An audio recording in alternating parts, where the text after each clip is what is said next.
চল পাঠালেন। যার কাছে যা আছে যতটুকু আছে প্রাণ ভরে দান করেন। আল্লাহ সবাইকে দান করার তৌফিক দান করুন। জোরে বলেন আমিন। সবাই পকেটে হাত দেন। 10, 20, 50, 200, 100, 500, 2000, 5000, 10,000, 1 লাখ, 2 লাখ, যে যা পারেন আল্লাহর রাস্তায় পকেটে হাতে প্রাণ ভরে টাকা দান করেন। খবরদার কেউ যেন আমার বিড়ি ম্যাচ দিন না। 2014 সালে ওয়াজ করতে গেছিলাম রংপুর তারাগঞ্জ, ওই জায়গায় কালেকশন চলতেছিল। একজন ব্যাগের ভিতরে দিয়েছিল 2 প্যাকেট বিড়ি, দিয়ে লেখা দিয়েছে 1 প্যাকেট মাহফিল কমিটির আর 1 প্যাকেট বক্তা। কত বড় দুষ্ট, চিন্তা করেন। এরকম দুষ্টমি করা যাবে না। সবাই পকেটে হাত দিয়ে আল্লাহর রাস্তায় টাকা বের করে দেন। মহিলা প্যান্ট লোকজন পাঠায় দেন।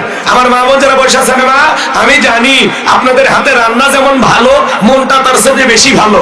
আল্লাহ আমার মা বোনদেরকে বেশি করে দান করা তৌফিক দান করুন। চিল্লা বলুন আমিন। মহিলা প্যান্ট লোকজন পাঠায় দেন, তাড়াতাড়ি তাড়াতাড়ি পাঠায় দেন। আমার মা বোনদেরকে আল্লাহ বেশি করে দান করা তৌফিক দান করুন। যাদের মন আয়েশা ফাতেমা খাদিজার মতো নরম, তারা অবশ্যই দান করবে। ভাই এলাকার গণ্যমান্য ব্যক্তিবর্গ কেউ থাকলে 500 টাকা, 1000 টাকা, 2, 4, 5, 10,000 দেবেন। হাজী সাহেব, আলেম ওলামা, টাকাওয়ালা, সম্পদওয়ালা, ব্যবসায়ী ভাইরা যারা দেবেন তারা দেবেন। আল্লাহর ঘর মসজিদের জন্য বাজার দেন। যারা দুনিয়াতে মসজিদ নির্মাণের জন্য টাকা দেয়, আল্লাহ তাদের জন্য জান্নাতি বালাখানা বানায় দিবেন। বলুন সুবহানাল্লাহ। আল্লাহর ঘরের জন্য বাজান যতদিন এই মসজিদ থাকবে ততদিন আপনার আমলনামায় আল্লাহ তাআলা সব পাঠিয়ে দিবেন। বেঁচে থাকলে সব পাবেন, মারা গেলেও সব পাবেন। মারা গেলে কবরে বিকাশ হয়ে সব পৌঁছে যাবে। অনেকে বলতে বিকাশ খোলা নাই, ফেরেশতারা বিকাশ খুলে দিবি, খালি আপনি দেন।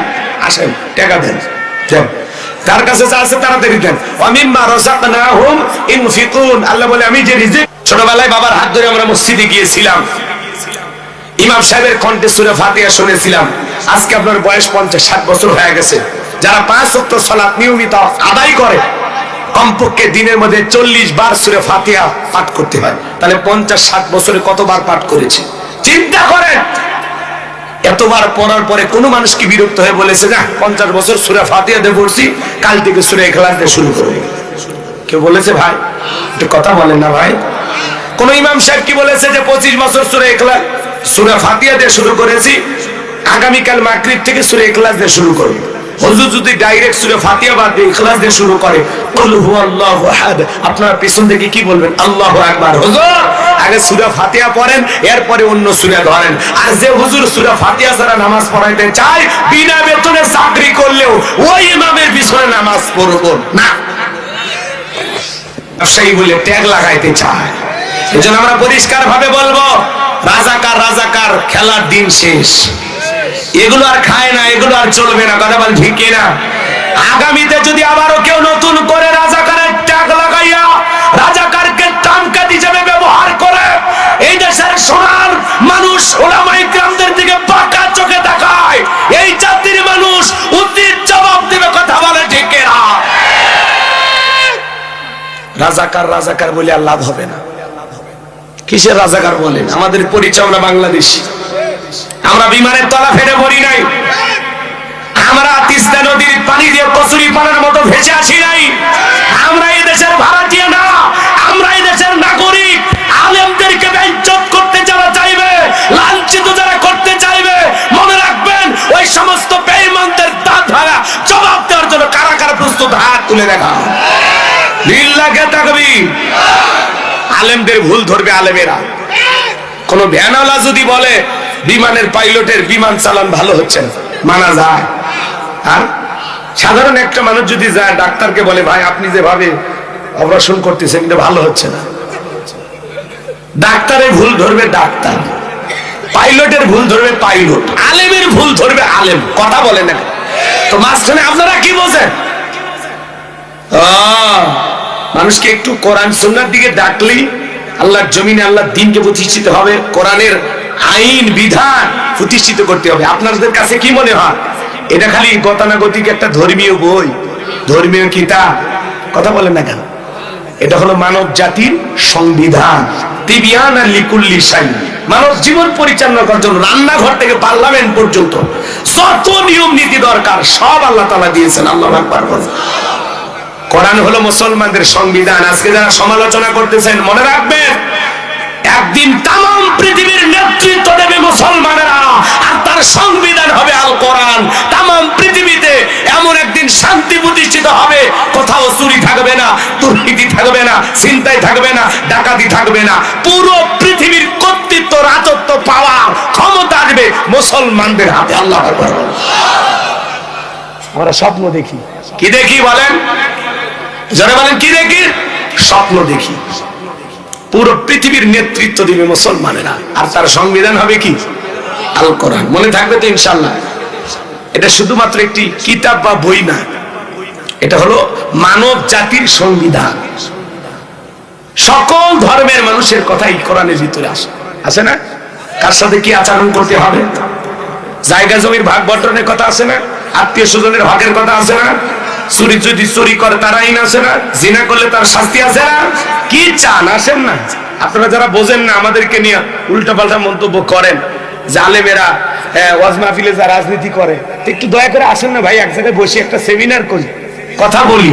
কোন জায়গায় আপনার ভুল মনে হয় হাসুন না, কাদা চোরাচুরি না করে এক জায়গায় বসে আমরা একটু আলোচনার মাধ্যমে সমাধান করি, দেখি তো আপনাদেরকে আমরা বুঝাইতে পারি কিনা।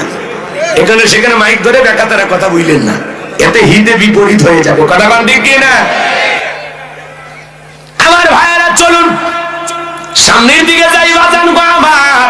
এই জন্য কোরআনের ভিতরে আল্লাহ পাক এমন একটা আকর্ষণ দিয়েছেন বাজান, একটা গান দুইবার তিনবার শুনে মানুষ বিরক্ত হয়, বলে এই ক্যাসেট বন্ধ কর, ওই গান আর বাজাস না, মাথা কিন্তু গরম হয়ে যাচ্ছে।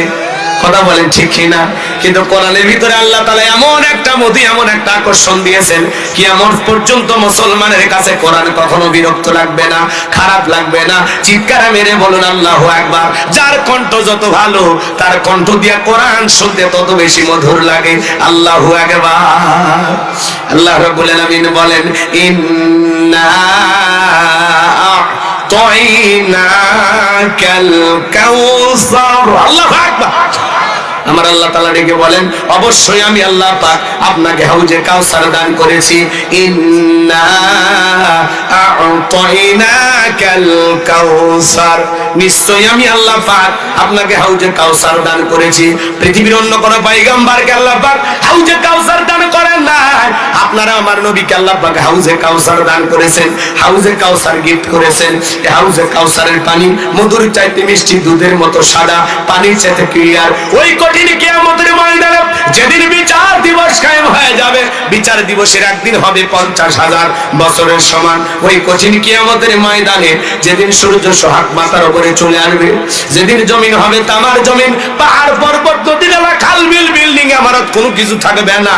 কুল্লু মান আলাইহা ফান, এই পৃথিবীর সবকিছু আল্লাহ তাআলা ধ্বংস করে দিবেন। ওই কঠিন কিয়ামতের ময়দানে বেঈমানদের জিহ্বা চলে আসবে নাভি পর্যন্ত কুকুরের মতো। ওই কঠিন কিয়ামতের ময়দানে যেদিন ভাই ভাইয়ের পরিচয় দেবে না, স্বামী স্ত্রীর পরিচয় দেবে না, পিতা মাতাদের তাদের সন্তানের পরিচয় দেবে না, স্বামী স্ত্রীর পরিচয় দেবে না। ওই কঠিন কিয়ামতের ময়দানে আল্লাহর আরশের ছায়া ছাড়া আর কোনো ছায়া থাকবে না। আল্লাহর আরশের নিচে আল্লাহ তাআলা শাহসিরুনির মানুষকে ছায়া দান করবেন। এটা কিয়ামতের ময়দানে আল্লাহ তৈরি করা ভিআইপি গ্যালারি। জোরে বলেন মারহাবা। এখানে বসে তারা কিয়ামতের ফাইনাল খেলা উপভোগ করবেন। মানুষ কিয়ামতের ময়দানে একটি স্লোগান দিবে, পানি পানি পানি বলে তারা চিৎকার মারবে। নিজেকে নিয়ে মানুষ পেরেশানি থাকবে, দলে দলে মানুষ বিশ্ব নবীর দিকে রওনা করবেন হাউজে কাউসারের পানি পান করার জন্য। কিছু মানুষের সামনে আল্লাহ তাআলা পর্দার আবরণ তৈরি করে দিবেন। আমার নবী তখন ডেকে বলবেন, আল্লাহ সংখ্যায় আমি আমার অনেক উম্মতকে দেখতে পেলাম, কেন জানি সংখ্যাটা কমে গেল, ব্যাপারটা বুঝতে পারলাম না। আমার আল্লাহ তখন ডেকে বলে, বন্ধু ও বন্ধু, পাইকারি দরে সবাইকে তো আপনি হাউজে কাউসারের পানি পান করাইতে পারবেন না। দুনিয়ার জীবনে দুইটা অপরাধ করেছিল যারা, হাউজে কাউসারের পানি আজকে পাবে না, তারা কয়টা অপরাধ? এটা জোরে বলেন না, কয়টা অপরাধ? এই দুইটা অপরাধ আপনার আমার ভিতরে থাকতে পারে কিনা? দুইটা অপরাধ কি কি জানার দরকার আছে? একটু অপেক্ষা করেন। বিশ্বনবীর কাছে মানুষ যাবেন হাউজে কাউসারের পানি পান করার জন্য। এই খেয়াল করেন, হযরত আবু বকর পিয়ালাগুলো ভরায় দিবেন। শোনেন শোনেন, শুনছেন? শোনেন না, কে ভরায় দিবে? শুনছেন কথা? শোনেন, হযরত আবু বকর সিদ্দিক রাদিয়াল্লাহু তাআলা পিয়ালা ভরায় দিবেন। মাঝখানে দাঁড়িয়ে দেখবেন হযরত ওমর। হযরত ওমর, এদিকে খেয়াল করেন, বিশ্বনবীর হাতে দিবেন। আর নবীজি তার আদরের উম্মতদেরকে খুঁজে খুঁজে হাউজে কাউসারে পানি পান করাবেন। রাসূলের হাতে এক পেয়ালা হাউজে কাউসারের পানি যদি কেউ পান করতে পারে, জান্নাতে ঢোকা পর্যন্ত তার তৃষ্ণা লাগবে না, তৃষ্ণা মিটে যাবে। বলুন সুবহানাল্লাহ। নবীজির হাতে কারা কারা হাউজে কাউসারের পানি পান করতে চান? দুই হাত তুলে দেখান। আল্লাহ তাকায় দেখো মালিক, ও দয়ার আল্লাহ তাকায় দেখো, তোমার গোলামেরা রাসূলের হাতে হাউজে কাউসারের পানি পান করতে চায়। আল্লাহ কিয়ামতের ময়দানে আমাদের সবাইকে নবীজির হাতে হাউজে কাউসারের পানি পান করা তৌফিক দান করুন। জোরে বলুন আমিন। আরেকটু চিল্লা বলেন আমিন। আরো একবার জোরে বলেন আমিন। হাত নামান। এই যে হাউজে কাউসারের পানি চাইলেন আর পাইলেন, অতি সহজ। নবীজি পিয়ালা নিয়ে দাঁড়িয়ে থাকবে, নবীকে দেখা হবে আর নবীর হাতে প্রথম আপ্যায়ন হবে। সুবহানাল্লাহ, সুবহানাল্লাহ।